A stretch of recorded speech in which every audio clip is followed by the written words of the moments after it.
2004 టైంలో కూడా నన్ను అడిగారు కొంతమంది, అనిత పాలిటిక్స్ అంటే ఇంట్రెస్ట్ అన్నావు కదా, పాయకురపేట కాన్స్టిట్యున్సీ, రిజర్వ్డ్ కాన్స్టిట్యున్సీ, నువ్వు ఎందుకు ట్రై చేయకూడదు, కొంచెం ఊగా వెళ్తే బాగుండు అని.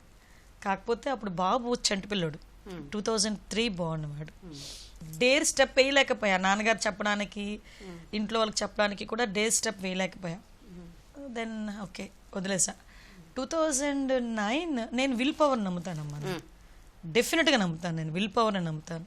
మనం స్ట్రాంగ్గా ఒకటి అనుకుంటే అది అయ్యి తీరతుంది అక్కడికి వచ్చి. 2009 నా బర్త్డేకి నర్సీపట్నంలో ఉన్నా. జస్ట్ మా ఇంటి దగ్గర కొలీగ్స్ అందరు కలిపి కూర్చొని ఏదో కొంచెం డిన్నర్ పెట్టుకున్నాం, తింటున్నాం. 2009 ఆ రోజు ఎలక్షన్ మూమెంట్, మంచి మూమెంట్. నేనన్నా నాకు ఎలక్షన్లోనే పార్టిసిపేట్ చేయాలనుంది, నామినేషన్ వేయాలనుంది అన్న.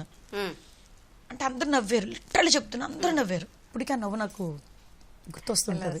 యా, ఆ ఫిల్మ్ ఒకసారి నాకు కనిపిస్తుంటుంది. నవ్వితే అక్కడ ఒక ఆయన, పెద్ద ఆయన ఒక ఆయన ఉండి, నువ్వు నామినేషన్ వేస్తాను అని నీకు అంతగా ఉంటే ఓ పని చేయి, బీఎస్పీకి నీకు పార్టీ బీఫామ్ ఇప్పిస్తాను వెయ్యి అన్నారు. నో ఇది అయిపోయింది కదా, 2014కి నేను టీడీపీ నుంచి వేస్తాను అన్న. అప్పుడే నిశ్చయం చేసుకుని అన్న అంటే నవ్వేరు వాళ్ళు. అవును మరి చంద్రబాబు నాయుడు దగ్గరికి వచ్చి బీఫామ్ ఇస్తాడు, ఇలాగే మాట్లాడారు అన్నమాట. అయితే అదేమో ఎవరికి తెలుసు అనుకుని వెళ్ళిపోయా. నేను 2012 వరకు ఆ ప్రయత్నమే లేదు. 2013లో చెంగల వెంకట్రావు పార్టీ మారిపోయారు, వైఎస్ఆర్సీపీకి వెళ్ళిపోయినప్పుడు అప్పటికి నాకు చంద్రబాబు నాయుడు గారు అంటే ఒక అభిమానం.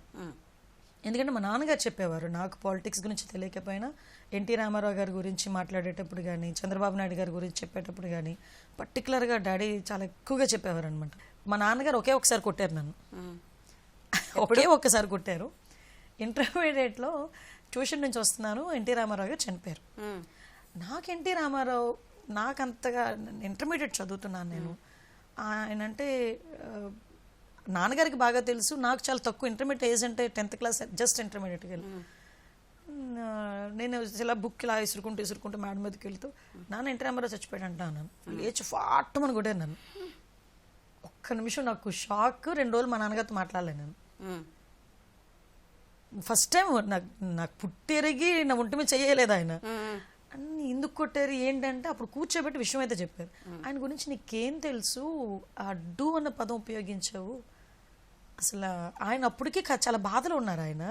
ఆ బాధలో నేను వెళ్ళి ఏదో ఆజ్యం పోసినట్టుగా నేను ఒకటి మాట్లాడేసరికి ఒక్కటి తగిలింది నాకు. అది ఇప్పటికీ గుర్తు. మేము నవ్వుకుంటుంటాం, నాన్న నేను ఒక్కొక్కసారి మాట్లాడుకుంటున్నప్పుడు నవ్వుకుంటుంటాం. అంటే నాకు కోపం వచ్చింది, మా నాన్నగారు నన్ను కొట్టారు అని. కానీ ఆ రోజు నాన్నగారు చెప్పారు కొంత ఎన్టీ రామారావు గారి గురించి, అసలు ఎన్ని స్ట్రగుల్స్ ఫేస్ చేశారు. ఈరోజు ఇలా కనీసం మనం ఇలా ఉంటున్నామంటే because of that person only. అవన్నీ చెప్పేసరి తర్వాత మన చంద్రబాబు నాయుడు గారి గురించి ఇవన్నీ అది ఎక్కడో ఉండిపోయింది మైండ్లో.